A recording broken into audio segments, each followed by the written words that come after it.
Hello' everyone, কি খবৰ সকলোৰে? আশা কৰোঁ সকলো ভালে আছে। এয়া দেখিছেনে, মাছ লৈছোঁ। যিহেতু আজি দেওবাৰ, সেইবাবে ভাবিলোঁ দেওবৰীয়া বিশেষ বুলি মাছকে খাওঁ। আৰু এইফালে মাক ভালকৈ মাছটো বাছি কৰি ৰেডি কৰি দিবলৈ ক'লোঁ। আৰু মই এনেও যিহেতু বনাই ভালেই পাওঁ, সেইবাবে ভাবিলোঁ মাছৰ তৰকাৰীখন আজি ময়ে বনাওঁ। আৰু এইফালে ভালদৰে নিমখ হালধি সানি প্ৰথমতে মই মাছখিনি ফ্ৰাই কৰি ল'লোঁ। আৰু ঘৰৰে জাতিলাও এটা আছিলে, সেইবাবে ভাবিলোঁ আজি মাছৰ তৰকাৰীখন জাতিলাওৰ সৈতেই বনাওঁ।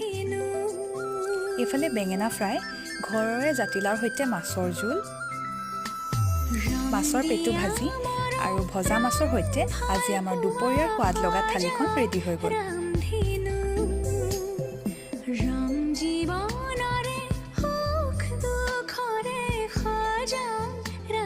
আৰু এয়া মাক জীয়েক তিনিওজনী আবেলি সময়ত ওচৰৰে বৰ্তাৰ ঘৰৰ পৰা এপাক আহোঁ বুলি ওলালোঁ।